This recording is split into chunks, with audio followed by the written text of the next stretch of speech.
আসসালামু আলাইকুম। নারী চরিত্র সে এক অদ্ভুত চরিত্র। যা বলে গিয়েছেন বিভিন্ন কবি সাহিত্যিকরা, এমনকি আমাদের ধর্মগ্রন্থেও এ কথা বলা রয়েছে। একজন নারী হিসেবে এ কথাটি শুনতে আমার কখনোই ভালো লাগতো না। তারপরে কারণ খোঁজার চেষ্টা করলাম যে কেন এমনটা বলা হয়। কিন্তু অপ্রিয় হলেও সত্য যে আসলেই নারী চরিত্র এক অদ্ভুত চরিত্রের নাম। একজন নারী হয়ে আজকে সেই নারী চরিত্রের একটি দিক নিয়েই কথা বলবো। একজন নারী যখন মা হয়ে যায় তখন সেই মা শব্দটির সাথে অনেক শ্রদ্ধা, ভক্তি, বিশ্বাস, ভালোবাসা জড়িয়ে থাকে। কিন্তু আমাদের সমাজে এমন এক শ্রেণীর মায়েরা রয়েছেন যারা সেই শ্রদ্ধা বা ভালোবাসার জায়গাটা নিজ কর্মগুণের কারণে তারা ধরে রাখতে ব্যর্থ হয়। হ্যাঁ, আজকে সকল মায়েদের প্রতি শ্রদ্ধা জানিয়েই এই শ্রেণীর নারীদের নিয়ে কথা বলছি। সে সকল নারীরা যারা মা হয়ে গিয়েছে এবং পরবর্তীতে মেয়ের জামাইয়ের শাশুড়ি কিংবা ছেলের বউয়ের শাশুড়িও হয়েছে আলহামদুলিল্লাহ। কিন্তু এই জায়গাটিতে এসেই একই নারী ভিন্ন ভিন্ন রোল প্লে করে থাকে। বিশ্বাস হচ্ছে না আমার কথা? চলুন তাহলে বাস্তবতার আলোকে কথা বলি। যেমন দেখবেন আমাদের সমাজে এক শ্রেণীর শাশুড়িরা রয়েছে যারা কিনা মেয়ে জামাইয়ের শাশুড়ি। তাকে যদি আপনি প্রশ্ন করেন যে মেয়ের জামাই কেমন হয়েছে, ভালো নাকি মন্দ, তখন বেশিরভাগ শাশুড়ির উত্তর কিন্তু এরকম আসবে যে, আরে বলবেন না, আমি তো রাজকপাল নিয়ে জন্ম নিয়েছি, আমার জামাই এত ভালো যা বলে বোঝাতে পারবো না। তখন আপনি আরেকটু কৌতূহলী হয়ে জিজ্ঞেস করেন যে কি এমন গুণ রয়েছে জামাইয়ের যে এত ভালো বলছেন। তখন দেখবেন এই শাশুড়ি তৃপ্তি ঢেকুর গিলে গিলে অনেকগুলো কথা বলবে। যেমন, আমার জামাই তো আমার মেয়েকে চোখে হারায়, আমার মেয়ের কথা ছাড়া কিচ্ছু করে না, মাস শেষে বেতন পেয়ে আমার জামাই আমার মেয়ের হাতে তুলে দেয়, তারপরে তারা মিলেমিশে বুদ্ধি পরামর্শ করে তারা সংসার করে। শুধু তাই নয়, আমার মেয়েকে যে প্রাধান্য দেয় তা না, বরং আমার মেয়ের জামাই আমাদের দিকেও যথাযথ খেয়াল রাখে, কখন কি লাগবে, কি হবে, কি দরকার, কারণে অকারণে জানতে চায়, আমাদের প্রয়োজনে পাশে দাঁড়ায়, আমাদের খোঁজ খবর নেয়। এক কথায় আমি যে শাশুড়ি এইটা আমি বুঝতেই পারি না। আমার জামাই এত বেশি কেয়ারিং আমাদের প্রতি যে আমি ভুলেই যাই সে আমার মেয়ের জামাই। মনে হয় আমার নিজেরই ছেলে। আসলে কি জানেন? অনেক সৌভাগ্য নিয়ে জন্ম নিলে এরকম মেয়ে জামাই পাওয়া যায়। তখন আপনি আরেকটু কৌতূহলী হয়ে যদি তাকে প্রশ্ন করেন, "ও মাশাআল্লাহ! তাহলে তো জামাই খুবই ভালো পেয়েছেন। তা মেয়ের শ্বশুর-শাশুড়ি কেমন হয়েছে?" তখন এই শাশুড়ির উত্তর বেশিরভাগই এরকম আসবে, "আর বললেন না। জামাইটা ভালো পেয়েছিলাম, কিন্তু শ্বশুর-শাশুড়ি একদমই ভালো হয়নি। যার কারণে আমার মেয়ের সাথে থাকতেই পারছে না। এই ওই শুধু আমার মেয়ের দোষ ধরে, এটা করে ওটা করে, যার কারণে তারা মিলেমিশে থাকতে পারে না। যাক, তা নিয়ে অসুবিধা নেই। কারণ আমার মেয়ের জামাই ভালো পেয়েছি এটাতেই আমি শুকরিয়া আদায় করি। অনেক সৌভাগ্য না হলে এমন জামাই কারো কপালে জোটে না। আলহামদুলিল্লাহ খুবই ভালো জামাই পেয়েছি।" কি খুশির না কথাগুলো? এই কথাগুলো শুনলে কিন্তু আলাদা একটা শান্তি লাগে, তাই না? কিন্তু এই একই শাশুড়ি মা যখন সে ছেলের বউয়ের শাশুড়ি, তখন যদি আপনি তাকে প্রশ্ন করেন যে, "আপনার ছেলের বউ কেমন হলো? ভালো?" তখন দেখবেন বেশিরভাগ শাশুড়িদের মুখে এক ধরনের ভাঁজ পড়ে যায়। অর্থাৎ কপালে ভাঁজ পড়ে যায়, চোখ-মুখ কালো হয়ে যায়। আর এত বড় দীর্ঘশ্বাস ছেড়ে তারা কথা বলে যে, "আর বইল্লেন না। এমন পোড়া কপাল নিয়ে জন্ম নিয়েছি যে এমন ছেলের বউ জুটবে তা কখনো ভাবতেও পারিনি।" তখন আপনি আবার প্রশ্ন করেন যে, "কেন, কেন? ছেলের বউ এত খারাপ কেন? কি করেছে সে?" তখন দেখবেন উত্তরগুলো এরকম আসে যে, "বললেন না, ছেলে তো ছেলের বউ ছাড়া কিছুই বোঝে না। আমরা যে বাবা-মা তাও অনেকটা ভুলেই যেতে বসেছে। বউর কথায় ওঠে আর বসে। বেতন পেয়ে বউর হাতে টাকা দেয়। তারপরে বউ ছাড়া কিচ্ছু বোঝে না। আমাদের দিক খেয়াল যতটুকু রাখে তার থেকে অনেক বেশি রাখে তার শ্বশুর-শাশুড়ির দিকে, তার শ্বশুরবাড়ির দিকে। কারণ ওই যে বউ তো সব ফুসলিয়ে-ফাসলিয়ে আমার ছেলের যত কামাই আছে সব তো তার বাপের বাড়ির দিকেই দেয়। তো কি করব বলেন? এমন এক ডাইনি কপালে জুটছে, না জানি কোন জন্মে কোন পাপ করেছিলাম আর সে কারণে এরকম একটা বউ আমার কপালে জুটছে।" তখন আপনি তাকে একটু যদি প্রশ্ন করেন যে, "কেন আপনার ছেলে কি আপনাদের খরচ দেয় না?" বলবে, "হ্যাঁ, দেয়। না খরচপাতি দেয়, সেখানে সমস্যা নেই। তাহলে খোঁজ নেয় না?" না খোঁজও নেয়, খোঁজ খবরও নেয়। কিন্তু তারপরেও বউটা ভালো হয় নাই। আমার ছেলে, ছেলের বউয়ের এত পাগল, এত পাগল, আমার তো সন্দেহ হয় যে আমার ছেলেকে জাদুটোনা করেছে কিনা। কারণ জাদু না করলে আমার ছেলে এত বউয়ের জন্য কি করে পাগল হবে? ভাই ঘরের কথা কি বলবো? মেয়ের জামাই দিয়ে সুখ করলেও ছেলের বউ দিয়ে আর সুখ আর মনে হয় না কপালে আছে। কারণ এমন ডাইনি যে তার সাথে তো মিলেমিশে থাকা সম্ভবই না, বরং ছেলেও একেবারে পর হয়ে গেল। আমার ছেলের কোনো দোষ নেই, কারণ জাদু করছে, তো জাদু টোনা তাবিজ টাবিজ করছে, এই কারণে আমার ছেলেটা এমন হয়ে গিয়েছে। এরকম আপনি এক ঝুড়ি কথা শুনতে পাবেন, যার সমস্ত অভিযোগ ওই ছেলের বউয়ের বিরুদ্ধে। ওই যে বলেছিলাম নারী চরিত্র এক অদ্ভুত চরিত্র, তার বাস্তবতা এখানে।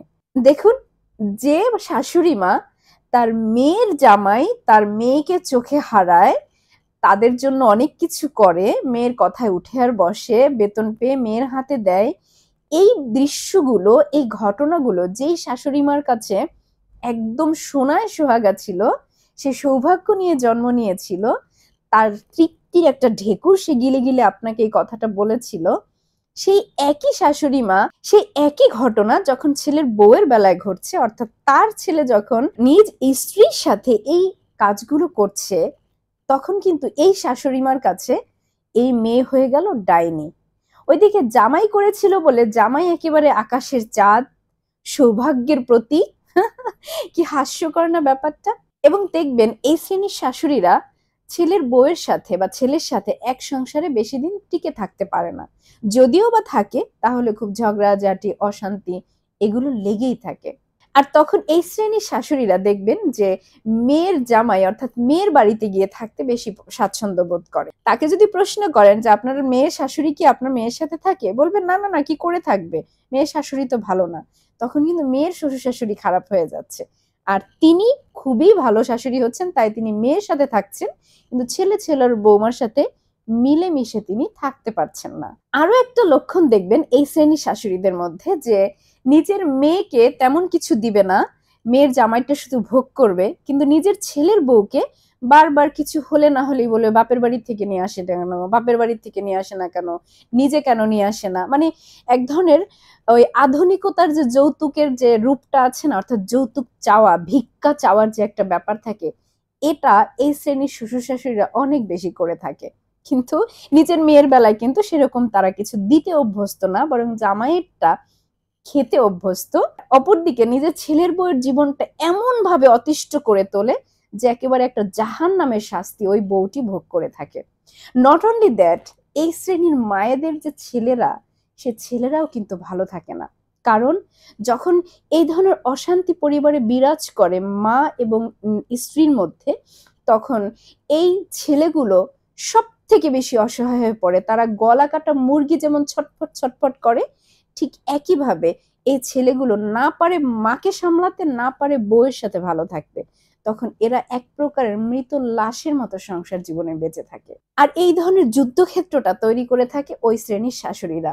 কিন্তু সেই যুদ্ধের ময়দানে রক্তাক্ত ওই শাশুড়ি কিংবা বৌমা যতটুকু হয়, তার থেকে অনেক বেশি ক্ষত বিক্ষত হয় ওই ছেলেটি, যার রক্তক্ষরণ এই ছেলেটি কাউকে দেখাতে পারে না, কাউকে বোঝাতে পারে না। ধীরে ধীরে তিলে তিলে এই ছেলেটি তার জীবনের প্রতি একেবারে অতিষ্ঠ হয়ে পড়ে। যা ঘটিয়ে থাকে এই শ্রেণীর মায়েরা, যে নিজের মনের কলুষিতার জন্য নিজের ছেলের জীবনটা মা হয়ে একেবারে জাহান্নামে নিক্ষেপ করে দেয়, অথচ তারা তা বুঝতেই চায় না। তো যাই হোক, আজকে এই শ্রেণীর মা এবং শাশুড়িদেরকে একটি কথা বলতে চাই, যে দেখুন, আপনার মেয়েটি যেমন আপনার কাছে খুবই আদরের, আহ্লাদের, যত্নের, আপনার ঘরে যে মেয়েটি এসেছে ছেলের বউ হয়ে, সেই মেয়েটিও কোনো না কোনো বাবা মায়ের আদরের, আহ্লাদের, যত্নের। আপনার মেয়েকে আপনার মেয়ে জামাই খুব ভালোবেসে আগলে রেখেছে, এই দৃশ্যটা যেমন আপনার কাছে অনেক প্রশান্তির, শান্তির, আপনার ঘরে যে ছেলের বউটি এসেছে তার বাবা মায়ের কাছেও কিন্তু একই রকম প্রশান্তির। আপনাদেরকে আপনাদের মেয়ের জামাই টেক কেয়ার করলে, দায়িত্ব পালন করলে আপনাদের যেমন শান্তি লাগে, সুখ লাগে, ঠিক একইভাবে আপনার ছেলেরও যে শ্বশুর শাশুড়ি রয়েছে তাদেরকেও আপনার ছেলে যখন টেক কেয়ার করে, দায়িত্ব পালন করে, তখন কিন্তু সেই বাবা মায়েরও শান্তি লাগে। এখন হয়তো অনেকেই বলবেন যে এখানে কি শুধু শাশুড়িদেরই দোষ? না, অনেক মেয়েদেরও দোষ রয়েছে। কিন্তু শুরুটা যদি শাশুড়ি করে দেয়, তখন কিন্তু ছেলের বৌমারা এমনিতেই শিখে যায়। সে কোনো মেয়েই মনে হয় না প্রথমে এসেই একেবারে সংসারে অশান্তি লাগানোর সাহসটুকু পায়। আমি ভাই বাস্তবতার আলোকে কথা বলি। আপনি শাশুড়ি, আপনি যদি আপনার বৌমাকে নিজের মেয়ে মনে না করতে পারেন, কখনোই আপনার বৌমা আপনাকে মা মনে করতে পারবে না। আপনি ১০ দিন বকা দিবেন, বাজে ভাষায় কথা বলবেন, দোষ চাপাবেন, কলঙ্ক রটাবেন, অশান্তি লাগাবেন। আপনার বৌমা ১০ দিন বকাঝকা শুনে, শুনে আপনাকে একদিন ঠিক গালিগুলো দিয়ে বসবে। একদিন ঠিক আপনার বিরুদ্ধে আপনি যেভাবে ষড়যন্ত্র করছেন, তখন সে নিজেকে বাঁচানোর জন্য নিজেও কিন্তু তখন সেগুলো শিখে যাবে। আপনি যেমন হিংসার আগুন জ্বালিয়ে দিবেন সংসারের মধ্যে মা হয়ে, এই আপনার ছেলের বউও কিন্তু একটা সময় এই হিংসার আগুন কি করে জ্বালাতে হয় সেটি কিন্তু শিখে যাবে। আপনি শাশুড়ি হয়ে যখন বৌমার পায়ে পায়ে দোষ খুঁজে বেড়াবেন, একটা সময় দোষ কি করে খুঁজতে হয় তার হাতেখড়ি আপনিই তো দিয়ে দিয়েছেন। সুতরাং সেও শিখে যাবে একটা সময় আপনার দোষগুলো বের করে করে সে তার স্বামীর কাছেও কিন্তু বলবে। আপনি যখন কথায় কথায় বলবেন তোমার বাপের বাড়ি থেকে এটা নিয়ে আসো, ওটা নিয়ে আসো, সেটা নিয়ে আসো, তখন এই ছেলের বউ একটা সময় বলতে বাধ্য হবে যে আপনি আপনার বাপের বাড়ি থেকে নিয়ে আসেন। এগুলো আমাদের সমাজের বাস্তব চিত্র। একতরফা হ্যাঁ, কখনোই শাশুড়িও খারাপ হয় না, কখনো বৌমাও খারাপ হয় না, কিন্তু দেখতে হয় শুরুটা কে করে দেয়। শাশুড়ির একটা কর্তৃত্ব থাকে, কারণ আগে থেকে তো সে একজন মা, একজন শাশুড়ি। তখন ছেলের বউ আসে নতুন, তখন তার উপরে নাটাইটা এভাবেই বেশিরভাগ শাশুড়িরা ঘুরাতে থাকে। যখন নাটাইটা ঘুরাতে ঘুরাতে ওই বৌমারও চোখ খুলে দেয়, তখন সেই বৌমাও একটা সময় নাটাই ঘুরায়। কারণ অতীব সত্য কথা কি জানেন যে প্রতিটি ক্রিয়ারই কি সমান ও বিপরীত প্রতিক্রিয়া রয়েছে। তো আমার বিনীতভাবে অনুরোধ এই ধরনের মায়েদের প্রতি যে প্লিজ আপনারা বাকি যেসব শাশুড়িরা নিজের বৌমাকে নিজের মেয়ের মতো জানে, নিজের মেয়ের জামাইকে ছেলের মতো জানে, সেই সব শ্রদ্ধাভাজনীয় মায়েদেরকে আপনারা এই যে শাশুড়িরা রয়েছেন যারা এই ধরনের কুটকাচালিটা পছন্দ করে না, সংসারে অশান্তি লাগিয়ে রাখেন, বৌমাকে শত্রু ভাবেন, সবসময় ঝগড়া করতেই পছন্দ করেন, আপনারা ওই মায়েদেরকে ছোট করবেন না। কারণ আপনার মনে রাখতে হবে আপনার মেয়ে যেমন আপনাকে ছেড়ে আরেকটি বাড়িতে গিয়েছে, আরেকজন মায়ের মেয়েও সবকিছু ছেড়ে কিন্তু আপনার কাছে এসেছে। ধরে নিলাম যে এখনকার মেয়েরা অত বেশি সংসারী না, তারা বাবা মাকে ভক্তি করে না, মেনেই নিলাম। সেখানে আমার প্রথম অনুরোধ থাকবে মায়েদের প্রতি, আপনি একটু মা হয়ে দেখুন না। আপনি একটু মা হয়ে ছেলের বৌমাকে মেয়ের মতো করে আপনি ভালোবাসেন না। আপনি একটু মা হয়ে মেয়ের মতো করে ছেলের বউর প্রতি সব দিকগুলো আপনি খেয়াল রাখুন। দেখবেন প্রথমে যদি ওই বৌমা খারাপও থাকে, আপনার ভালো ব্যবহারের কারণে একটা সময় ওই মেয়েটি সবকিছু ঠিক হয়ে যাবে ইনশাআল্লাহ। আর আল্লাহর কাছে তাওয়াক্কুল করেন যে আল্লাহ আমার ছেলের বউ খারাপ করেছে, তুমি তার একটু হেদায়েত দান করো। এভাবে আপনি নিজে আগে ভালো হন, তারপরে দেখেন সে ভালো হয় কি হয় না। আবার একইভাবে ছেলের বৌমাদেরও বলবো যে হয়তোবা আপনার শাশুড়ি খারাপ হয়েই গিয়েছে, তার সাথে হয়তো খুনসুটি ঝগড়াঝাটি লেগে যাচ্ছে, কিন্তু একটু খেয়াল করুন আপনি যে আপনার মায়ের সাথে ছিলেন, আপনার মায়ের সাথেও কি ঝগড়াঝাটি খুনসুটি হয়নি? হয়েছিল তো। যেহেতু হয়েছিল সেগুলোও তো মানিয়ে নিয়েছেন, দিন শেষে ভুলে গিয়েছেন। সুতরাং শাশুড়ি যদি খারাপ হয়েও যায়, আপনি আপনার জায়গা থেকে আপনি ভালো আচরণটা করে যান, আপনার যথাযথ দায়িত্ব পালন করুন। তারপরে ওই যে আল্লাহর কাছে চেয়ে যান, আল্লাহ নিশ্চয়ই তাকেও হেদায়েত দান করবে। কিন্তু ভাই সংসারে এই অশান্তি করে আদৌ কি কারো কোনো লাভ হয়? হয় না। দিন শেষে কিন্তু মনের এক ধরনের অশান্তি নিয়েই জীবনটা পার করতে হয়। হ্যাঁ, অনেক বৌমারা আছে অনেক স্যাক্রিফাইস করেও শাশুড়িদের মন পায় না। অনেক শাশুড়িরাও রয়েছে অনেক স্যাক্রিফাইস করেও বৌমাদের মন পায় না। মানে মিলেমিশে থাকা আর হয়ে ওঠে না। এটা এক্সট্রিম লেভেলে গেলে সেটার তো একটা সলিউশন রয়েছেই। কিন্তু প্রাথমিকভাবে চেষ্টা করতে হবে যেন উভয় মিলেমিশে থাকা যায়। আর অবশ্যই আমি বলব আপনি শাশুড়ি হয়ে যদি ছেলের বউর সাথে ভালো কিছু করার পরেও আপনি ভালো ব্যবহার না পান, কিংবা আপনি ছেলের বউ হয়েও শাশুড়ির সাথে ভালো ব্যবহার করার পরেও যদি আপনি ভালো ফিডব্যাক আপনি না পান, তাহলেও বলব চিন্তা করার কিছু নেই। কারণ পুরস্কার তো দিবে মহান আল্লাহ তাআলা। আমরা আমাদের জায়গা থেকে কতটুকু দায়িত্ব ঠিকঠাকভাবে পালন করেছি সেটাই আল্লাহ দেখবেন। সেই জিজ্ঞাসাই আমাদেরকে করবেন। সুতরাং নিজ নিজ জায়গা থেকে আমরা যেন সৎ থাকি। শাশুড়িকেও মা মনে করতে হবে, আবার শাশুড়িরও ছেলের বৌমাকে মেয়ে মনে করতে হবে। তাহলেই কিন্তু সংসারটা অনেক সুন্দর সুখী একটি সংসারে পরিণত হবে। তাতে করে যেমনি আপনার ছেলের বৌমা ভালো থাকবে, তখন আপনার ছেলেও অটোমেটিক্যালি ভালো থাকবে। মহান আল্লাহ তাআলা আমাদের এই ধরনের শাশুড়িদের এবং বৌমাদের বোঝার তৌফিক দান করুক, আমাদের হেফাজতে রাখুক। আজ এ পর্যন্তই। আল্লাহ হাফেজ। আসসালামু আলাইকুম।